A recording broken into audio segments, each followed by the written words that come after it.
بسم اللہ الرحمن الرحیم۔ ہم آج پھر لے کر آئے ہیں اولیاء کرام کے گلدستے سے وہی مخصوص پھول جس کی خوشبو سے صرف اجمیر شریف ہی نہیں، ہندوستان ہی نہیں بلکہ ساری دنیا معطر ہوئی ہے اور ہو رہی ہے۔ تو یہ ہیں ہمارے خواجہ غریب نواز معین الدین حسن چشتی رحمۃ اللہ علیہ۔ خواجہ غریب نواز کے عقیدت مند بے شمار ہیں اور ان کا بیان سننے والے کی بھی کمی نہیں۔ تو ہمارے خواجہ غریب نواز وہ خوش نصیب اور عظیم شخصیت ہے جنہوں نے لگاتار 40 دن تک نبی اکرم صلی اللہ علیہ وسلم کی زیارت کا شرف خواب میں جنہیں نصیب ہوئی، علاوہ اور کے اللہ تعالی ہم مسلمانوں کو بھی کم از کم ایک بار اپنے نبی اکرم صلی اللہ علیہ وسلم کی زیارت کی خوش نصیبی عطا فرمائے، آمین۔ سارے لوگ دل سے ایک بار آمین کہیں، دل چاہے تو کامنٹ میں آمین لکھیں۔ اب ہم بڑھتے ہیں واقعات بیت اتصالی کی طرف۔ تو ہمارے خواجہ غریب نواز حضرت خواجہ جنید بغدادی رحمۃ اللہ علیہ کی مسجد میں اپنے پیر و مرشد حضرت خواجہ عثمان ہارونی رحمۃ اللہ علیہ کی پابوسی کے لیے حاضر ہوئے، اور اس وقت بہت سارے معزز مشائخ بھی حاضر خدمت تھے۔ جو ہی خواجہ غریب نواز نے اپنا سر نیاز خم کیا تو ان کے مرشد نے فرمایا کہ 2 رکعت نماز ادا کر۔ خواجہ بابا نے ادا کیا۔ پھر ان کے پیر و مرشد نے فرمایا قبلے کی طرف منہ کر کے بیٹھ۔ خواجہ غریب نواز بیٹھ گئے۔ پھر ان کے پیر و مرشد نے فرمایا سورہ بقر پڑھ۔ ہمارے خواجہ غریب نواز نے سورہ بقر پڑھی۔ پھر ان کے پیر و مرشد نے فرمایا 21 مرتبہ سبحان اللہ کا کلمہ پڑھ۔ ہمارے خواجہ غریب نواز نے وہ بھی پڑھا۔ پھر اس کے بعد کھڑے ہو کر آسمان کی طرف پیر و مرشد نے ان کا اپنا منہ کیا اور خواجہ بابا کا ہاتھ پکڑ کر فرمایا کہ آ، میں تجھے خدا تک پہنچا دیا۔ یہ فرمانے کے بعد پینچی اپنے ہاتھوں میں لے کر خواجہ بابا کے سر پر چلائی اور 4 ترکی ٹوپی خواجہ غریب نواز کے سر پر رکھی اور مخصوص گدڑی عطا فرمائی اور پھر کہا بیٹھ جا۔ کچھ باتیں ہم اپنے ناظرین کے لیے واضح کر دیں۔ سر پر قینچی رکھنے کا مطلب اور چلانے کا مطلب یہ ہوتا ہے کہ انہوں نے نفسانی خواہشات اور دنیاوی لگاؤ کو کاٹ دیا گیا ہے۔ اور یہ صرف اللہ تعالیٰ کے ہو گئے ہیں۔ اور 4 کلاه ٹوپی کا مطلب یہ ہوتا ہے کہ اس ٹوپی کے 4 کونا ہوتے ہیں۔ پہلا شریعت، دین کے ظاہری احکام۔ دوسرا طریقت، روحانی راہ۔ تیسرا حقیقت، باطنی معرفت۔ چوتھا معرفت، قرب الہی کا مقام۔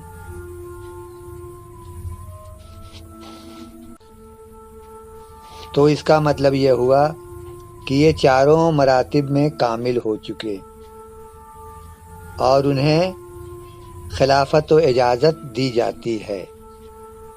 آگے بڑھتے ہیں تو ان کے پیر و مرشد نے فرمایا کہ یہاں 8 پہر کا مجاہدہ ہوتا ہے۔ آج کی رات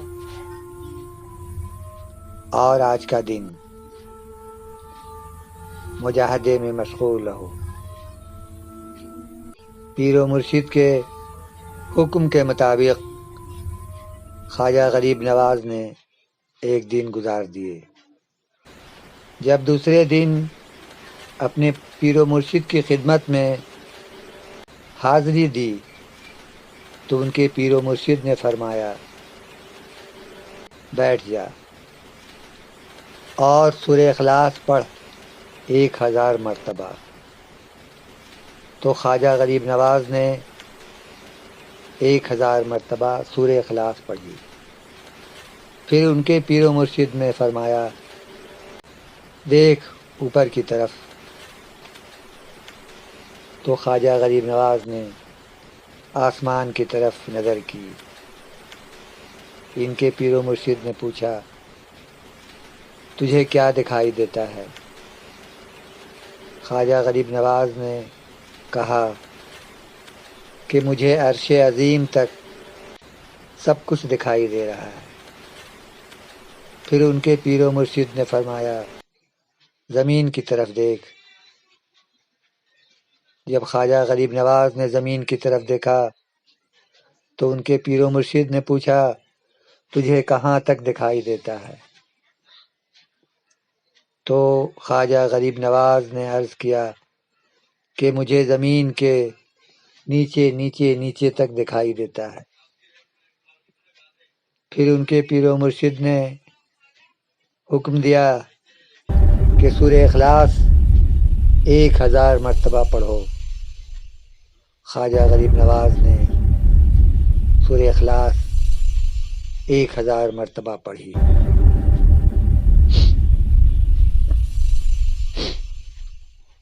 اس کے بعد ان کے پیر و مرشد نے فرمایا کہ پھر دیکھ۔ خواجہ غریب نواز نے دیکھا۔ ان کے پیر و مرشد نے فرمایا اب کیا دکھائی دیتا ہے تجھے؟ خواجہ غریب نواز نے عرض کیا حجاب عظمت تک۔ ان کے پیر و مرشد نے فرمایا اب اپنی آنکھیں بند کر۔ جب خواجہ غریب نواز نے آنکھیں بند کی تو فرمایا اب کھول۔ خواجہ غریب نواز نے اپنی آنکھیں کھولی۔ پھر انہیں پیر و مرشد نے اپنی 2 انگلیاں دکھا کر فرمایا کہ تجھے کیا دکھائی دیتا ہے؟ خواجہ غریب نواز نے کہا مجھے 18,000 قسم کی مخلوقات دکھائی دیتی ہیں۔ جب خواجہ غریب نواز نے اتنا کہا تو ان کے پیر و مرشد نے کہا جا تیرا کام سنور گیا۔ پاس ہی ایک اینٹ رکھی ہوئی تھی۔ ان کے پیر و مرشد نے فرمایا کہ اس کو الٹ۔ جب ہمارے غریب نواز نے اسے الٹا تو اس کے نیچے 1 مٹھی سونے کے دینار تھے۔ ان کے پیر و مرشد نے فرمایا اسے لے جا کر فقیروں کو صدقہ کر دے۔ جب خواجہ غریب نواز نے صدقہ ادا کر دیا تو ان کے پیر و مرشد نے فرمایا کہ تو کچھ دن تک اور ہماری خدمت میں رہ۔ خواجہ غریب نواز نے کہا کہ یہ بندہ تو فرما بردار ہے۔ پھر اس کے بعد خواجہ عثمان ہارونی نے خانہ کعبہ کی طرف سفر اختیار کیا،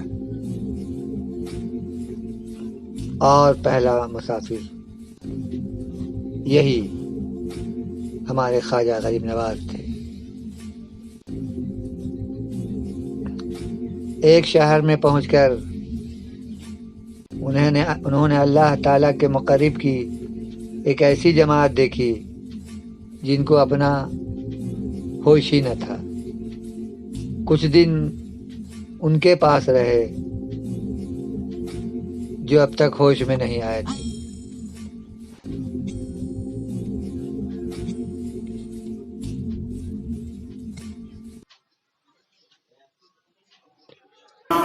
پھر خانہ کعبہ کی زیارت کی۔ اس جگہ بھی ان کے پیر و مرشد نے خواجہ غریب نواز کا ہاتھ پکڑ کر خدا کے سپرد کیا، اور خانہ کعبہ کے پرنالے کے نیچے درویش کے بارے میں مناجات کی تو آواز آئی کہ معین الدین کو ہم نے قبول کیا۔ اب وہاں سے پلٹ کر یہ اپنے پیر و مرشد کے ساتھ رسول خدا صلی اللہ علیہ وسلم کی زیارت کے لیے آئے، تو ان کے پیر و مرشد نے فرمایا کہ سلام کرو۔ خواجہ غریب نواز نے سلام کیا، جواب آئی وعلیکم السلام۔ اے جنگل اور سمندر کے مشائخوں کے قطب۔ جب یہ آواز آئی تو ان کے پیر مرشد نے فرمایا جا، اب تیرا کام مکمل ہو چکا۔ اب وہاں سے یہ دونوں نکل آئے۔ اس کے بعد ہمارے غریب نواز بدخشاں آئے اور یہاں ایک ایسے بزرگ سے ملے جو خواجہ جنید بغدادی علیہ رحمۃ اللہ علیہ کے پیشکاروں میں سے تھا، اور 100 سال سے زیادہ کی عمر تھی اس کی، اور وہ خدا کے یاد میں دن رات مشغول رہتا تھا، لیکن وہ ایک ہی پاؤں کا تھا، اس کا ایک پاؤں نہیں تھا۔ جب اس سلسلے میں ان سے پوچھا تو اس بزرگ نے فرمایا کہ ایک دفعہ کا ذکر ہے کہ اپنی نفسانی خواہش کی خاطر جھوپڑی سے باہر قدم نکالنے کی کوشش کی تھی، اور باہر قدم رکھنا ہی چاہتا تھا کہ آواز آئی کہ تو نے بھول گیا، تو نے فراموش کر دیا، مدعی یہی تیرا اقرار تھا۔ قریب ہی چھری رکھی ہوئی تھی، میں نے اٹھا کر اپنا پاؤں کاٹ دیا اور پاؤں کو باہر پھینک دیا۔ آج عرصہ گزر چکا ہے 40 سال کا کہ میں نے اس پاؤں کو کاٹا ہے، اور حیران ہوں، حیرانی کے عالم میں ہوں کہ میں نہیں جانتا کہ کس طرح درویشوں میں اپنا منہ دکھاؤں گا۔ تو یہ سفر کا سلسلہ جاری ہے۔ اگر آپ لوگ ہمت افزائی کرتے رہیں گے، حوصلہ افزائی کرتے رہیں گے، اور اس قسم کے واقعات کو پسند کریں گے تو انشاءاللہ یہ سفر جاری رہے گا۔